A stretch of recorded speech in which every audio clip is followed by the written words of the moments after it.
Bienvenue dans le 56cast. Cette semaine, nous allons parler de Imgur, le service d'hébergement d'images. Par contre, je crois qu'on dit Imager. Imgur.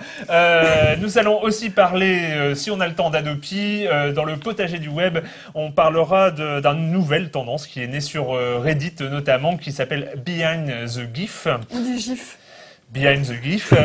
Et puis dans le quartier libre, on a le plaisir d'accueillir Gilles Chagnon de Wikimedia France, avec qui on va faire bonjour. Bonjour déjà. Bonjour déjà, avec qui on va faire un petit bilan de l'année 2013 et des projets en cours chez Wikimedia. C'est toujours intéressant, voilà, de faire ces points d'étape, parce qu'il y a plein de choses quand même. En début d'année, oui, il y a un petit bilan à faire Voilà. avant de démarrer sur les chapeaux de roue. Exactement, comme chaque année. Bonjour Camille. Bonjour. Et puis de quoi est-ce qu'on va pas parler? Alors, on va pas parler du CES parce que le CES à Las Vegas, c'était plein d'objets connectés vachement bien et que ça nous a beaucoup fait rire, mais quand même, ça mérite pas plus que ça. Par exemple, il y a Arcos, Razer, Garmin, Sony, LG et plein d'autres qui ont présenté des bracelets connectés pour faire du quantified self, c'est-à-dire mesurer des trucs dans notre corps avec des petits écrans pour mettre des mesures. C'est le CES, c'était début janvier 2014, comme chaque année. On va pas parler non plus de Plover, la première brosse à dents électrique connectée qui repère sa position dans la bouche. Voilà. Et elle mémorise Elle quelle dent mémorise on a le temps brossé. aussi qu'on se brosse les dents. Et voilà, il y a June aussi, c'est un petit bracelet bijou qui est capable de mesurer le degré d'ensoleillement auquel on est exposé quand on sort. Oui. Voice, qui est un capteur avec sa accéléromètre 3 axes qui permet d'enregistrer l'activité du chien. Et pas du chat? C'est Non, dégueulasse. peut-être. Alors Toshiba a fait un miroir qui dit bonjour quand on arrive dans la salle de bain, ça s'écrit sur le miroir, ça affiche le nombre de calories qu'on a perdu la veille parce que ça communique avec le bracelet Toshiba qu'on a en même temps et qui communique entre eux. Et aussi ça affiche les dernières infos, la météo, votre fil Twitter, tout ça sur le miroir pendant que vous êtes en train de vous brosser les dents avec la brosse à dents connectée. Ouais. Powerbot, c'est une casserole qui recharge des téléphones.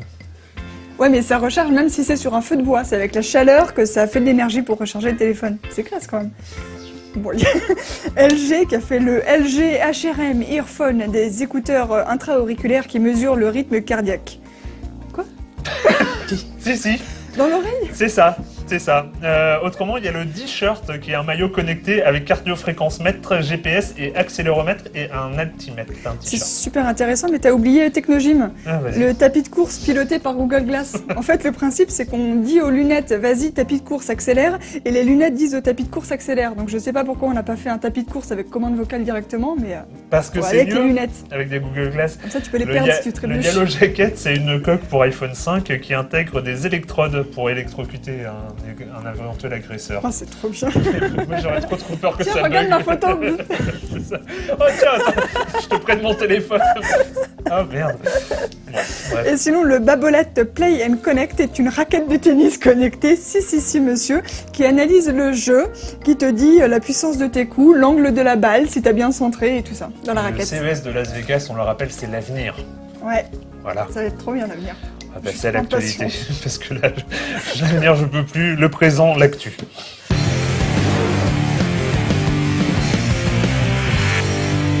Imgur. Imager. Imgur donc est un site de partage d'images que vous connaissez sans doute si vous traînez sur Reddit, si vous traînez partout sur Twitter, Sur si vous Internet, traînez quoi. sur Internet. Vous connaissez forcément Imgur, vous l'avez peut-être pas forcément. Imgur, qui est en fait voilà, un site d'hébergement d'images très très simple. Par exemple, il y a 4 manières quand on a un compte sur le site de mettre une image. On la choisit soit sur son disque dur, soit on rentre directement une adresse web, soit on drag and drop, soit même on fait un CTRL-V et ça met l'image qui est dans le presse-papier. Donc c'est très très simple. Et puis après on peut la retailler directement dans l'interface. La base d'Imgur, c'est la simplicité. D'Imgur, c'est la simplicité. Alors, en fait, c'est parce qu'il est né, le site est né sur ce concept-là. C'est un certain Alan Schaff qui était étudiant en informatique à l'université de l'Ohio, qui passait sa vie sur Reddit. D'ailleurs, c'est très simple de passer sa vie sur Reddit. Il y a tellement de choses, de subreddit, de choses comme ça. D'ailleurs, on va en parler tout à l'heure dans la potager du web. Et alors, le problème, c'est qu'en 2009, on n'arrête pas de se partager des photos sur Reddit, mais il n'y avait pas pas de système d'hébergement d'images vraiment bien, parce que c'est ceux qu'on connaît qui sont encore actifs, hein, c'est ImageHack et PhotoBucket qui sont blindés de pubs, qui sont parfois lents, qui si une image a trop de fréquentation, elle est virée. Enfin bon, c'était assez problématique. Et un beau jour de février, un certain Mr. Grimm, donc le pseudo de l'étudiant en question, Alan Schaff, poste sur Reddit la phrase « Mon cadeau à Reddit, j'ai créé un service d'hébergement d'images qui ne craint pas. Vous en pensez quoi ?» Point d'interrogation. On clique sur le lien, ça nous amène sur imgur.com. Imager. Oui, alors, d'accord, ok. Non, mais il faut en parler. À un moment, il faut en parler. Il a dit, ça se prononce Imager. Ouais, d'accord, il l'a dit dans ce post à Reddit plus tard. Et j'avoue que Imgur, ça fait classe. Voilà. Parce que ça fait nordique. Imgur, voilà. Imgur. Non, mais j'aime bien Imgur, voilà. Ou on peut dire Imgur, ou on peut dire n'importe quoi, mais effectivement, ça se prononce Imager. Donc, Imager cartonne. En fait, il a bossé pendant 2 mois sur cette interface avec des principes simples. C'est-à-dire qu'en fait, lui, il voulait un service d'hébergement d'images, mais c'était avant tout un utilisateur. Donc, il voulait le service d'hébergement qu'il aurait aimé trouver sur Internet. En résumé, ça clique, ça s'affiche, pratiquement pas de parasites type publicité avant, au-dessus, pendant, juste une toute petite pub sur le côté. Et surtout, il y a même un moyen direct, si on met i.imager.com, d'avoir simplement l'image sans même l'interface du site. Ce qui est complètement un non-sens économique, mais lui, il s'en foutait à l'époque parce qu'il avait vraiment envie de créer son truc. Ça cartonne, ça arrive en tête de home sur Reddit. Il est obligé de changer 50 fois d'hébergeur avant d'arriver sur un truc à peu près solide. Et là, c'est quand même un vrai succès. Ce qui est fou, c'est qu'avec cette méthode-là, qui était un non-sens économique, il arrive à faire un site rentable. Parce que Imager, aujourd'hui, en septembre, a dépassé les 100 millions de visiteurs uniques et a même réussi, alors qu'à la base, c'était vraiment l'hébergeur d'images pour Reddit, à avoir une audience propre. Pratiquement un tiers de ces 100 millions d'utilisateurs sont des gens qui vont directement sur Imager. Et c'est ça qui est assez génial. Il le dit, hein, moi, j'avais pas du tout réfléchi au modèle économique, c'était pas du tout mon truc. Et puis, sa philosophie, c'est je suis un hébergeur d'images, pas un hébergeur de photos. Pour lui, les photos, c'est des choses qu'on prend avec son appareil photo. Et les images sur Internet, bah, c'est tout et n'importe quoi. C'est des gifs animés, des captures d'écran, des dessins faits sous Paint, pour la plupart. Ce genre de choses, c'est vraiment un truc pour héberger la créativité des internautes sur le net. Et voilà, ça cartonne. Et maintenant, aujourd'hui, il y a un système, une homepage qui fait des sélections des images les plus virales. La homepage de Imager, c'est un vrai plaisir de se balader.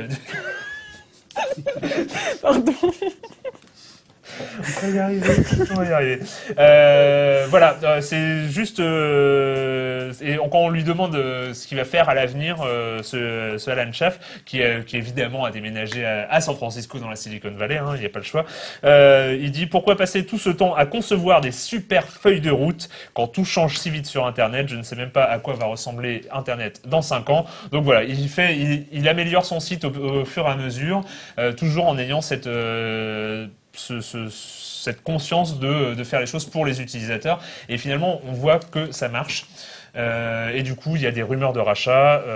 Un certain Empire du Cool, hein, qui a été cité à la Japan Expo. Voilà, c'était Yahoo. Il y avait les rumeurs de rachat. J'ai déjà racheté Tumblr, du coup, ça m'intéresse aussi. C'est un peu le même genre. Du coup, c'est un peu dans la même lignée. Mais pour l'instant, rien n'a déclaré, pas de rachat prévu. Et voilà, c'était Imgur, un petit historique. C'est toujours intéressant de connaître d'où ça vient. Et nous, on s'en sert très très souvent. Notamment pour héberger nos gifs animés. On va en reparler tout à l'heure. On va en reparler tout à l'heure. Mais avant le quartier libre, pour parler de Wikimedia, évidemment, la tradition, c'est la virgule What the fuck.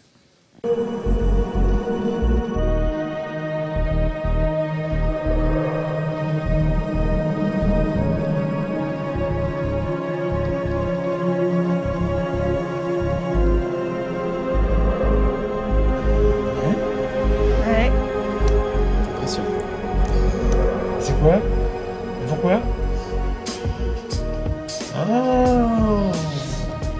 Un truc qui tourne énormément, c'est l'illusion d'optique du T-Rex avec... en fait, c'est un pliage en creux Et du coup, ça change selon la perspective, mais ça marche vraiment vachement bien.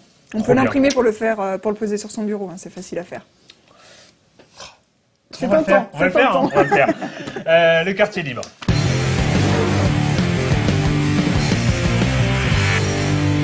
Comme tous les mois, on a le plaisir de recevoir Wikimedia France. Et cette semaine, c'est Gilles Chagnon. Bonjour Gilles. Bonjour. Tu vas donc nous faire un petit bilan de l'année 2013, de ce qui s'est passé en 2013 chez Wikimedia. Il s'est passé plein de choses et puis des projets en cours. Enfin, un petit bilan, on va pas parler de tout, hein, parce qu'on n'aura pas le temps. Alors, on va commencer par le commencement avec Wikipédia, évidemment, le navire amiral. Alors, il y a un truc qui a été déployé, mais on en a déjà un petit peu parlé, à la fin juillet, qui est l'éditeur visuel. Ouais, c'est bien ça. Alors, l'éditeur visuel, ça permet à tout un chacun d'utiliser Wikipédia, de modifier les articles de Wikipédia, un peu comme on utiliserait Word, pour ne pas le citer. C'est-à-dire qu'il n'y a plus besoin de mettre des crochets. Plus besoin de mettre des crochets. On peut si on veut. Ah. Il y a un petit onglet « Modifier le code ». Ouais. Qui permet encore d'ajouter des crochets. C'est pour les historiques pour montrer qu'on sait comment faire. C'est pour les historiques pour montrer qu'on fait. Et puis, pour se la péter. Un peu. Sur le bistrot. Un peu. C'est ça. Non mais d'accord. Non, et puis en fait, avec un petit peu d'expérience, on met les mains dans le cambouis assez vite. Ouais. Par contre, c'est vrai que pour les nouveaux utilisateurs, et c'était conçu pour ça, l'éditeur visuel est absolument indispensable. Pour corriger une petite faute, un truc, voilà, ça fait moins peur. J'ai bidouillé un petit peu avec l'éditeur visuel. Un petit peu. Ouais. Parce qu'il faut reconnaître qu'il y a quand même quelques bugs. Ça a été déployé en bêta fin juillet, enfin début juillet sur la Wikipédia en anglais et fin juillet sur la Wikipédia en français. Avec quand même quelques bugs, en particulier avec Internet Explorer. Ouais, mais plus personne n'utilise Internet Explorer. Il y a eu des problèmes d'accent aussi, forcément c'est développé par des Américains. Donc, tout ça. Donc il y a eu des petits soucis, mais petit à petit ça se rôde. Oui, c'est vrai que c'est un point important parce que voilà, il faut toujours, d'une manière générale, inciter les nouveaux utilisateurs à faire des corrections, à créer leurs propres des pages, des articles sur Wikipédia si ça n'existe pas. Enfin voilà, ce genre de choses. Enrichir ce qui existe. Alors, pour la création, pas vraiment, parce qu'il faut vraiment un gros contenu et c'est un peu plus difficile, mais c'est vraiment très adapté à la modification ponctuelle de fautes de frappe, d'orthographe. Je vois quelqu'un qui a dit que, par exemple, telle personne est a déclaré récemment que... récemment, quand oui. Évidemment, on n'a pas accès à l'historique directement, donc quand est-ce qu'on a déclaré? On surligne, voilà. Ah bah. Donc c'est très commode. Parmi les autres... Alors, ce qu'on appelle les projets de la Wikimedia Foundation, donc l'hébergeur des projets Wikimedia, il y a ce qu'on appelle Commons, donc c'est un peu l'Imager. L'Imager, mais c'est plus vaste que ça. Donc, Wikimedia Commons, c'est une médiathèque en fait en ligne. Donc on peut héberger de la vidéo, du son, des photos. Et à propos des photos, il y a quelque chose qui a été déployé très récemment, qui est une extension qui s'appelle l'extension Galerie. Alors, ça, du coup, c'est vrai que l'interface de Wikimedia Commons était relativement austère. C'est gentil de dire ça comme ça. Les totes. Et donc là, d'un coup, on a un petit bouton bleu et vert. Oh oui, bon, vert. Et on a une vraie galerie avec les informations d'un côté et les images en grand format, en fait. C'est ça. En fait, pour chaque catégorie d'images sur Wikimedia Commons, vous avez un petit bouton vert qui apparaît en haut à droite. Ouais. On clique dessus et d'un seul coup, l'image apparaît en plein écran avec des informations sur l'auteur, sur la licence qui apparaissent à gauche, plein d'informations méta comme ça. Les possibilités de réutilisation aussi du contenu, et puis la possibilité de naviguer, mine de rien, d'une image à une autre, simplement avec le clavier. On appuie sur avant, arrière, et ça marche. C'est pas mal. Non, mais c'est surtout que il y a un côté aussi directement, parce que c'est une énorme base de données de photos, Wikimedia Commons, et du coup, directement, on a un aspect expo, en fait. C'est assez marrant. Il y a l'exemple des minéraux ou des fossiles. Voilà, on est directement dans une exposition thématique de photos. Surtout que la catégorisation sur Wikimedia Commons est très poussée. Donc, si on va avoir la liste des personnes qui regardent vers la droite, par exemple. J'adore ces catégories. On a la liste des chats avec la queue touffue, je ne sais pas si elle existe celle-là, mais pourquoi pas, c'est pas inenvisageable. Si elle n'existe pas, je la ferai. Dans ce cas-là, on peut même parcourir ce genre de catégorie-là. Ouais, des expos comme ça, thématiques, directes, c'est super intéressant. Ouais. Pour le coup, cerise sur le gâteau, en fait, on peut donner directement l'adresse d'une galerie et elle est accessible à partir de n'importe quel poste, sans avoir forcément un compte enregistré sur Wikimedia Commons. Ouais. Donc on donne le lien et ça marche partout. C'est moderne. C'est moderne. Ouais. C'est très web 3.0. C'est ça. Avec l'éditeur visuel plus des galeries d'images qui, au bout du jour, oui. Ah oui, il y a eu aussi quelque chose de nouveau qui a été lancé, une application sur mobile pour permettre le téléchargement direct sur Wikimedia Commons. Ah oui, ça on en avait parlé, non C'était pas pendant le concours, non, il n'y avait pas ça. Si, ça avait été lancé à l'occasion d'un Wikilove's Monument. Ah oui, oui, ça me dit quelque chose. C'est aussi pour inciter encore tous ces nouveaux contributeurs à participer. Voilà. Oui, c'était une application qui montrait les lieux où c'était géolocalisé et qui montrait les lieux qui n'avaient pas encore d'illustration et donc on pouvait aller le prendre. Ouais. C'était très intéressant. C'était bien fait. Les news du côté de Wikidata. C'est quoi Wikidata? Le Wikidata. Personne ne connaît. Wikidata, c'est le projet qui grossit le plus vite en ce moment. On en est à presque 14 millions d'entrées. En fait, et non pas deux. Ouais. Il y en avait 2 l'année dernière. Ouais. Alors c'est une gigantesque base de données en fait. Vous avez des fiches par exemple sur Émile Zola avec des petites entrées pour dire en quelle année il est né, si possible le jour, le lieu, ses œuvres, et chaque lien renvoie vers une autre fiche. Donc, par exemple, La Fortune des Rougons renvoie vers la date de publication, l'éditeur, etc. C'est vraiment une base de données qui n'a pas vocation à être consultée directement, mais à être utilisée ensuite. Voilà. Donc les sites externes... Si je vais sur la page d'un peintre sur Wikipédia, par exemple, dans la boîte à droite qu'on appelle l'infobox, qui résume toutes les données principales sur la personne en question, ça va chercher dans Wikidata, c'est ça? Un jour, oui. Un jour, ça ira. À terme, oui, c'est le but. Pour le moment, c'est limité à ce qu'on appelle les interwikis. Les interwikis, ce sont les liens qui permettent d'aller d'une version linguistique à une autre. Par exemple, consultez la page d'Émile Zola, vous avez des liens en bas à gauche qui apparaissent vers l'article en anglais, en turkmène ou ce que vous voulez. Et donc, pour le moment, tous ces liens sont centralisés sur Wikidata. À terme, le but, c'est donc effectivement de remplir automatiquement ces infobox, les petites boîtes récapitulatives qui sont à droite des articles, avec des informations tirées de Wikidata. Mais le problème, c'est que j'ai une question. Wikipédia, on sait que c'est une encyclopédie faite par ses utilisateurs, par des admins, par des utilisateurs peut-être un peu plus actifs que les autres, mais voilà, c'est général. C'est qui fait ces fiches Wikidata? Parce que vu qu'on n'en entend pas parler, qui va sur Wikidata et remplit Émile Zola, machin? Par exemple, moi. N'importe quel contributeur sur Wikipédia, en fait, à partir du moment où on crée un nouvel article, on va chercher un interwiki, on va faire une contribution sur Wikidata. Tout a été centralisé là-bas. Et ensuite, il y a des utilisateurs qui passent beaucoup de temps sur Wikidata. Wikidata vient d'atteindre, je crois que c'était le 31 décembre ou 30 décembre, les 100 millions de modifications. D'accord. A déjà rattrapé Wikipédia, en français, par exemple. Il y a même un robot qui cherche des informations sur Wikipédia, qui vient d'atteindre les 10 millions de contributions. Donc c'est de l'extraction massive de données et il y a des utilisateurs qui passent le balai derrière les robots à la main qui catégorisent. Et l'intérêt, c'est qu'après, une fois qu'on met un truc sur Wikidata, on peut le récupérer ça va automatiquement sur la Wikipédia en toutes les langues. Et que du coup, si on a besoin de modifier une info, on la modifie qu'une fois. Genre la date de naissance de quelqu'un, on la modifie une fois sur Wikidata et on n'aura pas besoin de faire des corrections sur chaque langue de chaque article de Wikipédia local, quoi. On n'aura pas besoin de le faire, évidemment, il faut que ce soit sourcé. Et ça ouvre la porte à pas mal de vandalisme éventuel. Mais ça, c'est surveillé justement par les balayeurs éventuels. D'accord, donc encore une grande entreprise des bénévoles de Wikimedia, en fait. Voilà. Et de Wikipédia. Et enfin, Wikisource. Et Wikisource, alors Wikisource, c'est une bibliothèque de contenus qui sont soit sous licence libre, soit carrément dans le domaine public. En général, c'est dans le domaine public. Donc le but, c'est qu'on scanne des livres et puis on relit.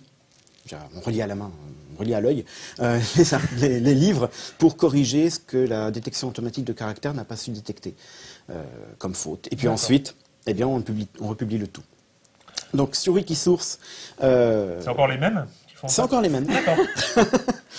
Chacun se spécialise. Quand on commence Wikimedia, est-ce qu'on garde une vie ou... Ça dépend. Ouais, ça dépend.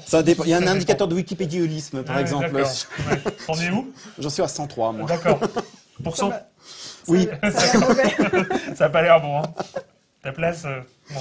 Non, mais c'est une question d'équilibre. C'est ça, c'est d'équilibre. Donc, sur Wikisource, en ce moment, il y a justement l'implication de importation de Wikidata. On va réutiliser Wikidata, par exemple, si on a la fortune des Rougons, toujours.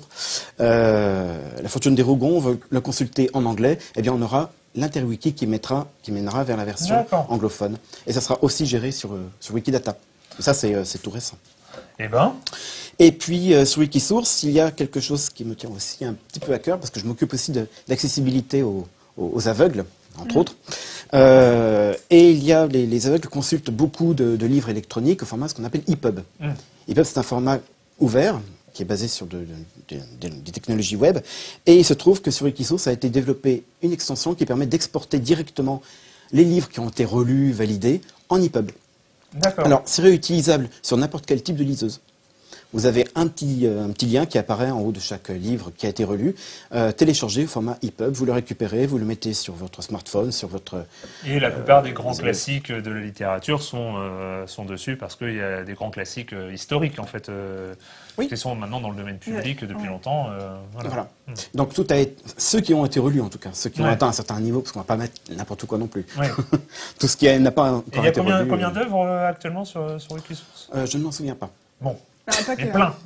Oui, plein. On peut dire ça. En gros, tout ce qui est, en fait, il y a deux grandes œuvres. Il y a celles qui sont déposées directement parce qu'elles viennent d'entrer dans le domaine public, et ensuite tout le travail qui est réalisé après pour relire, pour corriger tout ce que la détection automatique n'a pas pu détecter. Eh ben merci. Merci Gilles d'être passé nous faire un bilan. De toute façon, on retrouve Wikimedia une fois par mois dans le 56cast et on va suivre toute l'année 2014 tous ces projets-là mois par mois et il y en aura encore d'autres. Non mais en fait ça fait toujours plaisir comme ça de faire des petits points et on se rend compte que voilà, Wikipédia c'est une institution et Wikimedia c'est une institution d'internet, mais ça c'est pas pour autant que ça bouge pas, que ça évolue pas et voilà. Et de ce point de vue-là, 2013 a été très très riche en mouvement. Voilà. Mais par contre, il faut retrouver une vie quand même, hein, parce que... Ah bon non. Il faut arrêter maintenant. Il faut arrêter maintenant, monsieur. Il faut laisser d'autres le faire. De 10h à 1h du matin, ça va. C'est l'heure du potager du web.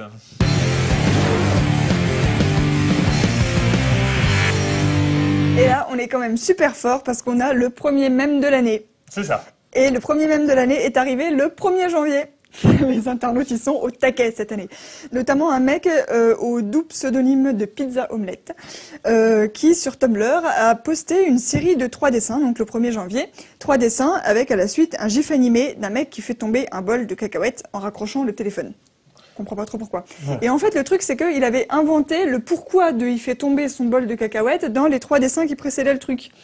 Donc il dit, il est au téléphone et il dit « Salut Bill, je t'appelle pour te parler de tous ces Cheetos que je vais m'engouffrer, il doit y en avoir au moins 7 paquets. Ouais bon, salut hein. » Et là, il raccroche et ça tombe.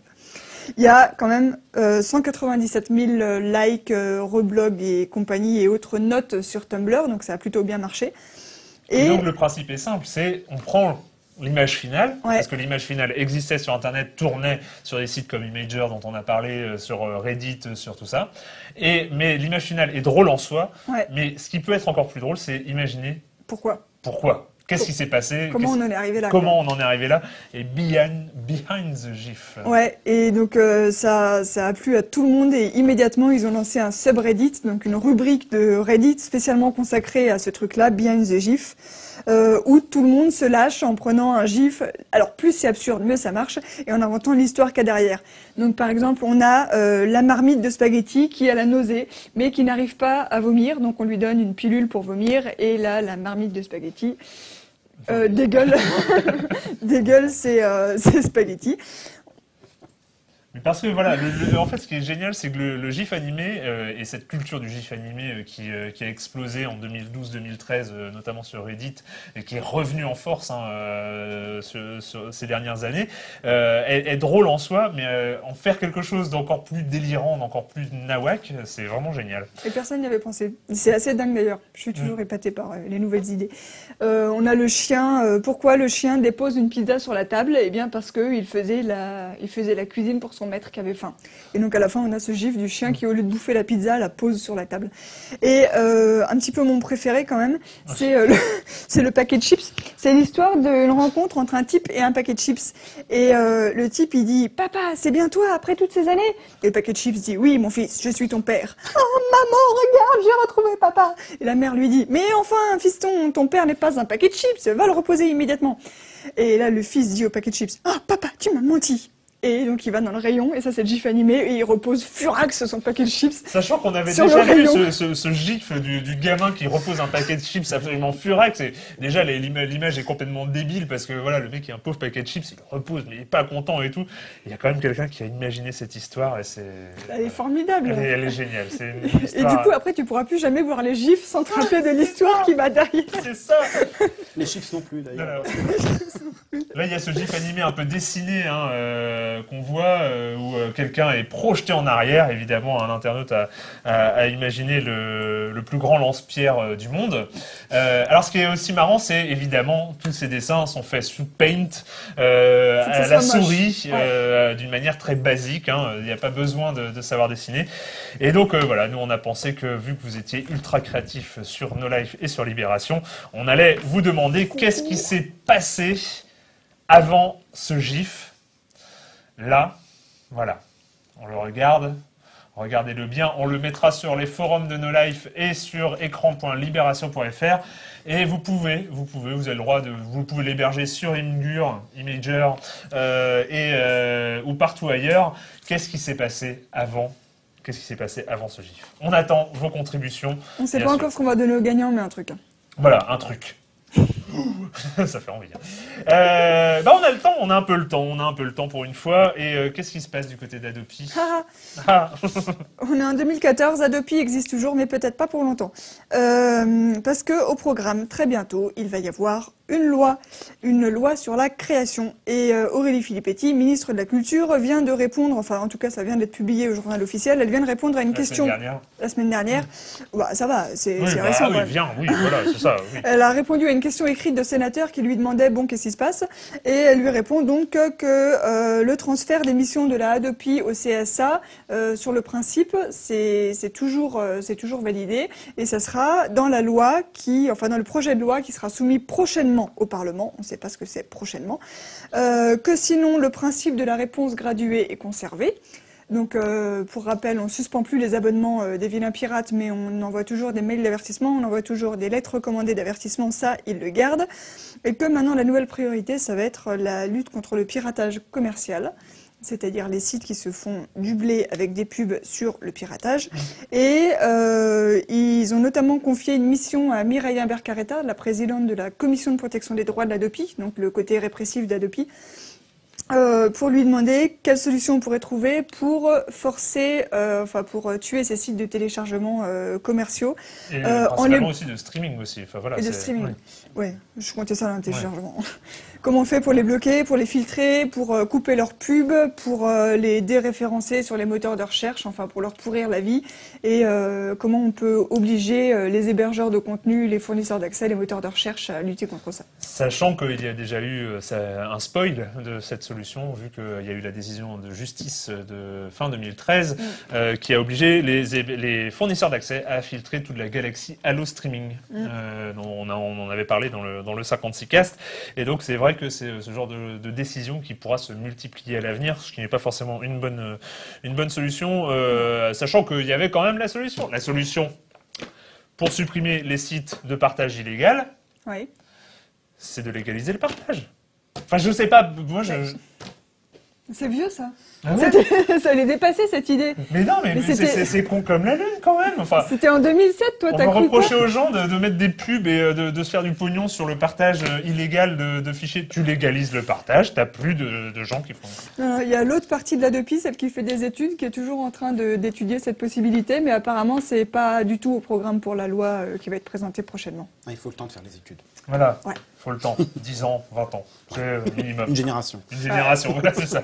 Le temps que ça rentre dans le domaine public, comme ça, après, il n'y a plus de soucis. C'est une question de praticité aussi. D'abord, tu bloques et puis après, on réfléchit. C'est ça. C'est quand même plus simple. Ouais. Comme ça, en attendant, on pirate pas. Du tout. Ah, bah, du tout. Du tout. Du tout. Non. Game of Thrones, putain, ça a commencé. Non, mais j'ai fait le trailer, ça fait vachement bien. Bref, c'est fini pour cette semaine, pour le 56 cast. Et comme d'habitude, on va finir par des poils. Bah voilà, des poils.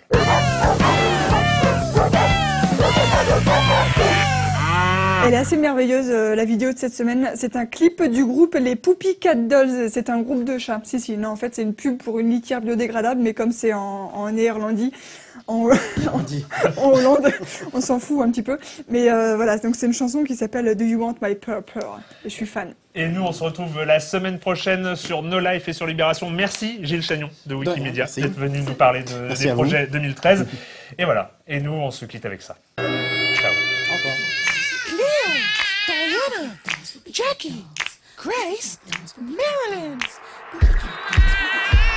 You better get your attitude or you will see some catitude. 'Cause I run the cat walk, making all the humans talk. I put the L in elegant, the T-Rock isn't arrogant. Don't you know this person